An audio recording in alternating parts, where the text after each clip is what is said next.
कि जो हमारा भारतवर्ष एक परिवार है जी और इस भारतवर्ष की जो आमदनी है वो आयकर होती है, जी जीएसटी से अप्रत्यक्ष करो ना, जीएसटी से होती है, कस्टम से होती है, जी माइंस वगैरह के टैक्सेशन होते जी हैं। जी तो दो तरह के लोग पाए जाते हैं, एक ऐसे जो जब वो टैक्स नेट में आते हैं जी तो अपनी कंप्लायंसेस करते हैं जी और प्रॉपरली टैक्स भी पे कर देते हैं। जी दूसरे तरह के लोग होते हैं जो कंप्लायंस करना नहीं चाहते हैं जी और इसलिए टैक्स नहीं देते हैं। जी जी एक कैटेगरी और आती है, जी वो एक कैटेगरी आती है कि उनको क्योंकि नॉलेज नहीं है जी इसलिए वो कंप्लायंस नहीं कर पाते, अनभिज्ञ है इसलिए कंप्लायंस नहीं कर पाते हैं।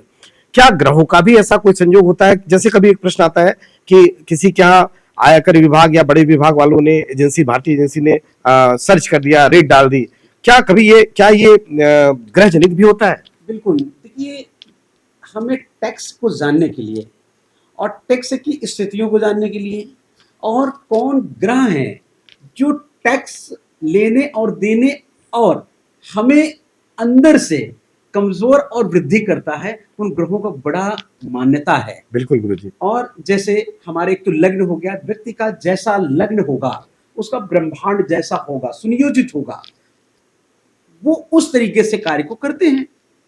दूसरा होता है हमारा अष्टम भाव, एकादश भाव जहां से पैसे आते हैं और द्वादश जहां से पैसे जाते हैं,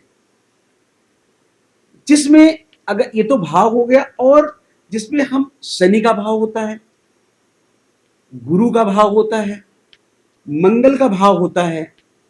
मतलब ग्रह जो होते हैं हमारे, मंगल ग्रह होते हैं, शनि ग्रह होते हैं, गुरु ग्रह होते हैं। गुरु ऐसी तीन कैटेगरी होती है जहां से चीजें आती है, व्यवस्थित करती है, और उसे जैसे अब हम बात करते हैं, सपोज करिए कि हमारे पास ढेर सारा धन आया, टैक्स देना है, लेकिन कौन सा ग्रह है जो हमें ये प्रेरित करता है कि हमें टैक्स देना है? तो अष्टम भाव से व्यक्ति की जब राहु बैठ जाता है और धन अधिक प्रचुर मात्रा में आ जाता है, अगर वो है तो कहीं ना कहीं उनके घर में टैक्स चोरी पकड़ी जाती है। वो कुछ भी कर लें, कुछ भी कर लें, हेरा फेरी जहां पर होगी और अष्टम भाव में राहु बैठे हुए हैं, तो आप देखेंगे 99% लोगों को यहां से उनको नकारात्मक ही प्रभाव मिला है। अर्थात उनको कहीं ना कहीं टैक्स की चोरी में, अर्थात उनका मन तो होता था कि हमें दे दें, लेकिन उन्होंने बचाने की कोशिश में अपना बहुत बड़ा नुकसान कर बैठे, अर्थात राहु के कारण।